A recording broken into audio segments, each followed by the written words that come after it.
إن الحمد لله نحمده ونستعينه ونستغفره ونعوذ بالله من شرور أنفسنا ومن سيئات أعمالنا من يهده الله فلا مضل له ومن يضلل فلا هادي له وأشهد أن لا إله إلا الله وحده لا شريك له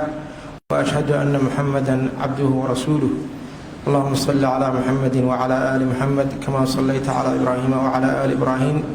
وبارك على محمد وعلى آل محمد كما باركت على إبراهيم وعلى آل إبراهيم إنك حميد مجيد يا أيها الذين آمنوا اتقوا الله حق تقاته ولا تموتن إلا وأنتم مسلمون وهرين الله يا مهار إسكاله فدقان ورحض بدن بيت كمدة بيودي إلهي سوكا كاني أنه أدعينينا شيخيني geeriyooday oo gacan ka xaqdaran ay dishay Sheikh Abdul Nasir Sheikh Ahmed Haji Ahmed Sheikh Yusuf ugu horeyn sidii ilaa ayaantii dilka dulmiga u dhacay sheekha loogu ducaynayay meel ay Soomaali joogtaba iyo cidii islaam oo warkiisa heshayba ayaynu ugu wada ducaynaynaa ilaahay ha u naxariisto ilaahayna ha u dambi dhaafo qabrigiisana beer janno ilaahay ha uga dhigo subxaanahu wa tacaala intaas kadib waa isaga tacsiyeenaynaa dhammaanteen geeridaas xanuunka badan oo shiikha ku timid reer laascaanood haddii si gaar ah ayuu uga dhintay annaga oo reer garoowa ana reer laascaanood ayaanu ku xignaa maxaa yeelay ayaantii sheekh cabdulqaadir nuur faarax la dilay ilaahay ha u naxariisto oo shiikha culimmadii noo timid uu ka mid ahaa ayaa waxaan ku yidhi sheekh haddii shiikhii hadduu magaaladii ka dhintay garoowe laascaanood iyo garooweba adaa shiikh u ah waa ballan buu yidhi wuxuu ku daray weliba mar kastoo aad ii yeedhid ballan ilaahay wey inaan imaado sidii baan runtii aanu ku wada soconnay aniguna aad ayaanu saaxiibba u ahayn shiikha ilaahay u naxariisto intaa waxaa noo dheerayd xafiis waxaa jira aanu garaha ku galno gar kasta oo nagu timaada oo xoogaa aan isleena allele tashi bay u baahan tahay sheekh cabdinaasir baan ka bilaabi jirnay ilaahay u naxariisto inaan kala tashanno haddeer gara waxaan haynaa weli aan naga dhammaano aan kala tashanno sheekh ilaahay ha u naxariisto marka waa iska war tacsiinayna dhammaanteen tacsida kadib iyo ducada mowduuca aan rabo kalimaad kooban inaan ka dhaho oo ah qatlu anbiyaa walmuslixiin cabra taariikh dadka ambiyada ilaahay iyo saalixiinta dadka ilaahay doortay layn jiray taariikhda iyo meesha ay ku damayn jireen sideeda cid ku disha sida aan rabo ii mar qof ehlu baatil ah oo yiraahda hawada iyo baadilka anagu aan ku qanacay igula qanac oo wax ku disha waxa ugu horeeyay nabiyullaahi aadam wiilkiisa quraanka ilaahay uu kaga warramay watlu calayhim naba abnay aadama bilhaqqi id qarraba qurbanan fataqabbala min ahadihima wa lam yataqabbal min al-akhar qala la aqtulannak qala inma yataqabbalu Allahu min al-muttaqin markii ilaahay subhanahu wa ta'ala labadaa wiil markay isqabteen oo arrinta isku qabteen ilaahay buu barhaneeyey inuu midkood saxan yahay oo qurbaankiisa ilaahay aqbalay kii kale waatuu yidhi waa ku dilayaa aan dood lahayn oo aan wada hadallo aan lahayn oo aan isqancinno aan lahayn markaasay bilaabatay jawaabtiis waxay noqotay la aqtulannak bas waa ku dilaya isna markaa uu yidhi war aqbalka iyo ijaabada ilaahay baa iskale cid ilaahay ka cabstaan ilaahay wax ka aqbala haday soo socotay waxa mar kale hawshaas daaha ka rogay in dadka lagu laayo ambiyada ilaahay iyo dadka saalixiinta ah iyo dadka muslixiinta ah waxaan rabno noo raaca yahuud in badan quraanka ilaahay kaga warramay subxaanahu wa tacaala أفكلما جاءكم رسول بما لا تهوى أنفسكم استكبرتم ففريقا كذبتم وفريقا تقتلون الله أتوير سبحانه وتعالى مركز رسول إذن لي ماذا واحد دوخين أيضا كجعلين oo naftiinu aayadaan rabin waad kibrayseena waa iska waaweynayseen xaqa idin la yimaadeen qaarna waa beeninayseen qaarna waa dilayseen aayad kale aayadii suuratul imraan isla sidaas ilaahay waa ku eedeeyay inay ahaayeen dadkii ambiyada ilaahay layn jiray dadkii saalixiinta layn jiray dadka ahlu khayrka sida in la laayo asal waxa uu ah waa dhaqan yahuudeed dhaqan islaam ma ah innal ladina yakfuruna bi ayati allah wa yaqtuluna an-nabiyina bighayri haqq wa yaqtuluna alladhina ya'muruna bil qisti min an-nas fabashshirhum bi'adabin alim ulaika alladhina habitat a'maluhum fi dunya wal akhirah wama lahum min nasirin ilaahi adabka adag oo ay leeyihiin ayaa ayada ku cadeeyay kuwa ambiyada ilaahay iyo dadka يأمرون الناس بالقسط يأمر بالقسط من الناس ذاتك عدالة حقب بري دين ذاتك بري عذاب حنون بدن بإليهم بإلهي سبحانه وتعالى الدنيا آخرنا كوا عمل كود وادبري عيد إلهي عذاب كيس قد عسنا هلي ما يانوس وهيرسا هل قاس إلهي قاسيه سبحانه وتعالى هذه اللي يمد وحال لي هذا إلى تدبات النبي أيا تاريخ تذكر تاريخ القرآن كود أي صور هران إني هالمرلايين غير بني إسرائيل من كل أورنجري أو يهودا أنبياء أي لايين وحكمده شعيا باكمده زكريا باكمده يحيى كمده أرميا باكمده دانيال باكمده حزقيل باكمده آد بأبضناي حديث صحيحة وعبد الله بن مسعود النبي وكورنا رضي الله تعالى عنه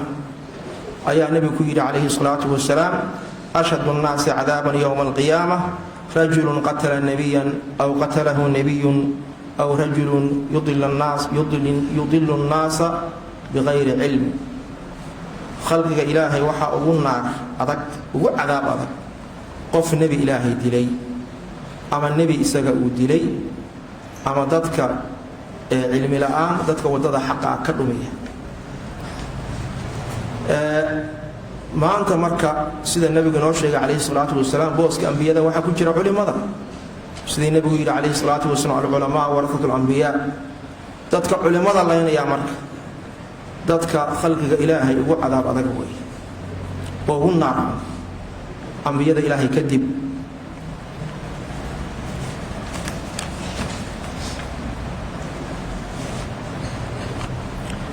markii la yimid ahdigii islaamka oo nabi maxamed ilaahay soo saaray sallallahu alayhi wasallam dadka muslimiinta in la laayo dadkii bilaabay ehlu bidع iyo gaalay ahaay qof dadka ehlu xaq aha kamida oo diinta ku toosna marna dhaqan uma ahayn dadka muslimiinta inay laayaan waynu ognahay Umar ibn Khattab radiyallahu ta'ala anhu nin gaal ah ayaa dilay Uthman ibn Affan iyo Ali ibn Abi Talib radiyallahu ta'ala anhuma labadaba dad ahlu bid'a baa dilay oo Uthman hadda waa waqtiga khawaarijtu ay bilaabatay alina ninkii dilay ibn al-Muljim nin khariji ah oo firqada khawaarijta ahay oo nabiga hore uu sii sheegay sallallahu alayhi wasallam ayuu kamid ah in badan baa nabigu ka sii digay oo waxa kamid ah أحاديث كجدي يقتلون أهل الإسلام ويدعون أهل الأوثان وحي كتجيان وحي لينيان ضدك مسلمين تا قال أنا واديني ما أنت إني قال الله يعني يجا وحي كجعليهن ضدك مسلمين تا ولي بدك علماء وينو أركين أبو غلابة وحال قوري إنه يري مجر قوم بدعة ما ابتدع قوم بدعة إلا استحلوا فيها السيف قوم شيء بدعة دين تكسو كردي أو بدعة نقضي مجران إلا بس المركبة وحاوه إليه سيف إني قاطع أو ضدك مسلمين تا إلا يا ضدك مسلمين تا إلا الله يول لا ينتو دغن لغا دغتا ودين لآن ودغن كبدعة لغو يغا تاريخ هذا سو سocotay firq badan baa jiray oo dadka muslimiinta u nisba sheegta oo il bid'ah oo muslimiinta layn jiray nimankii shiicada aha oo al-hashashun la oran jiray ayaa kamid ah niman waxay ahaayeen shiica ah oo waliba shiicada fog ah oo waxay ka dilaaceen nimankii faadimiinta ah oo shiicada kuwa ugu fog ka mid ah ayay ka dilaaceen dadka muslimiinta waliba madaxda iyo culimada ayay layn jireen niman fidaayiin la yiraahdo ayaa u shaqeyn jiray dadka u layn jiray oo dhiigga qofka muslimka inay daadiyaan dadka madaxda ah dadka culimada ah ayay aad uga heli jireen waxay soo qaadan jireen biro seefo aad u afbadan oo sun ay soo mariyaan masaajidkay soo gelayaan halkaasay ku mudayaan qofka ay ku dili jireen dadka ilaayaan waxaa ka mid ahaa khulafada cabbaasiyiinta almustarshid baa ka mid ahaa alraashid boqorkii baytulmaqdes bay dileen dad badan bay laayeen taariikh haddaan soo gudubno marka dee way badnaayeen firaqda dhaqanka ay u ahayd dadka muslimiinta ah iyo madaxdooda iyo culimmadooda inay laayaan aad bay u badnaayeen waa iska soo koobaynaa maada waqtigu kooban yahay marka la yimaado waqtigan dadka muslimiinta in la laayo culimada madaxdooda haldoorka waxay dhaqan u noqotay dadka sidii dhaqankii xumaayo bidcada ahaa meeshii ka sii wada oo iyagu firaqdii hore oo daallada ah oo ku dhisnaataan anigu raba haddaan la ii yeelin waa ku dilayaa la aqtulannak maanta shabaab iyo daacish ayaa matalaya waynu arkaynaa meesha ay wax marinayaan qofka bini aadanka ah saddex arrimood ayaa la yiraahdaa loo tixgeliyaayo lagu ilaaliyo dhalasho qofka in lagu ilaaliyo ahdi iyo akhlaaq in lagu ilaaliyo war qofkaas dhalasho in lagu ilaaliyo qofkaas waxbaad wadaagtaan ilaali qofku inuu dadku isku ilaaliyo akhlaaq ahaan war qofka bilimageyda way ahdi iyo ballan buu leeyahay waa lama taabtaan waa la isku ilaaliyo labadaas ilaahay wuxuu ku sifeeyay gaaladu inaysan mu'miniinta u ilaalinayn laa yarquuna fi mu'minina illa wala dhimma ahdina ma yaqaanin qaraabana ma yaqaanin midna u tixgelin maayo waxa kaloo la isku ilaaliyaa iimaanka iyo diinta iyadana cid ku ilaalin maya oo dadka ilu tawxiidka ah iyo culimada ah dadka diinta barayay ayaba ugu hormaray waynu arkayn arrimaha bini aadamku qofka bini aadamka uu ku tixgeliyo midna ma hayaan midna u ilaalin maya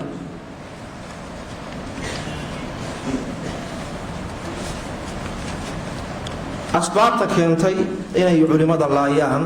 maxay tahay waynu ognahay culimo badan bay laayeen sheekh Cabdinaasir ilaahay u naxariistay ugu horeyn culimo badan ayuu ugu dameeyay koow waxa weeye waxay rabaan iskaatu sawti alhaq culimadu waa dadka fahmi kara inay yihiin dadkaan dad ahlu baatil ah inay yihiin munxarifiin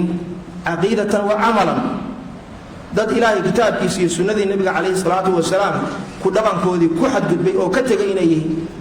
dadka ugu fog inay yihiin ilaahay diintiisa oo lagu dhaqmo dadka garan kara waa culimada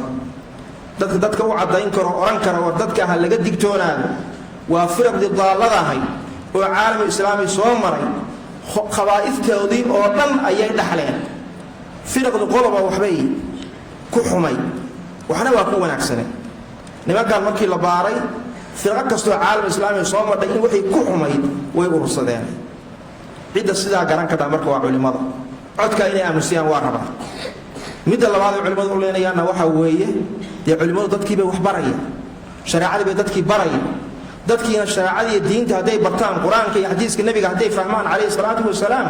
waa ka hor iimaanaya waxay wadaan nimankan waa diidaya xujadii bay kaga hor iimaanaya waa ka adkaanaya culimada waynu ognahay maanta xilka ay caalamka ka hayaan iyo Soomaaliya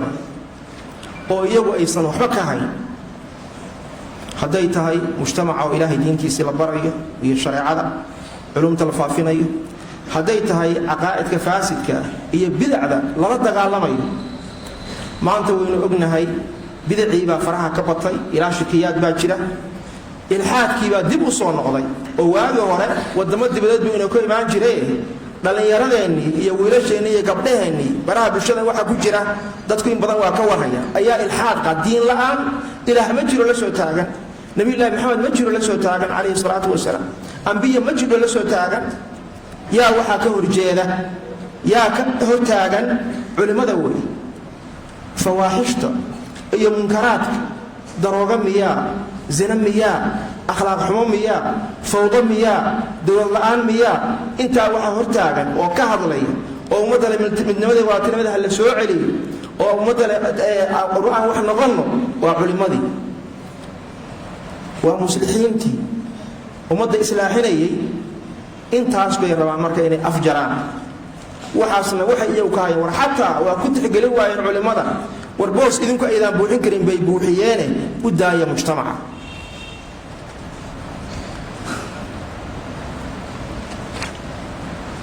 haddaan u gudbo